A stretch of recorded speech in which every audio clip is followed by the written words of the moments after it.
Odamxo'r doktor. Shaharning eng mashhur shifokorlaridan biri bo'lgan doktor Karimov haqida turli mish-mishlar yurardi. U shunchalik mohir ediki, hatto eng umidsiz bemorlarni ham oyoqqa turg'iza olardi.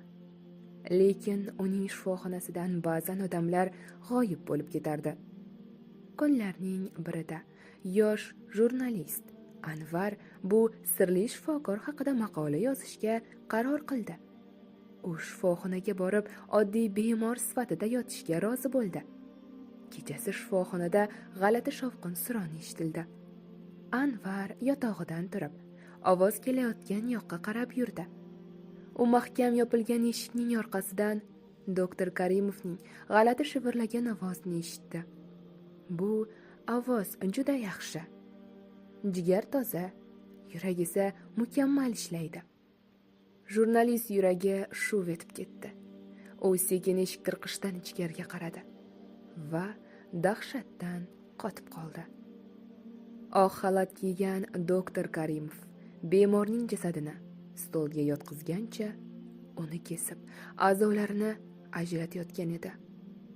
Burchakda esa shifokorning yordamchisi shisha idishlarga nimanidir joylashtirar. Yuzida esa shafqatsiz tabassum ufrardi. Anvar orqasiga tisarilib, qochishga chog'landi.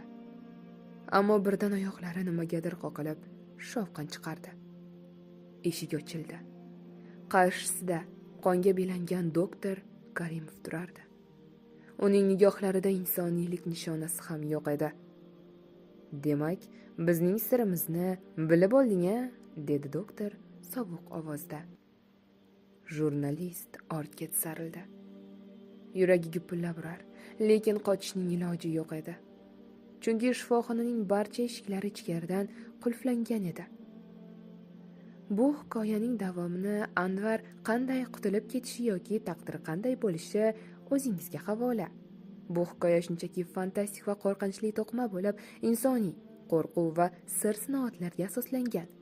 Agar sizga boshqacha uslubda yozilgan hikoya kerak bo'lsa, bizga murojaat qiling.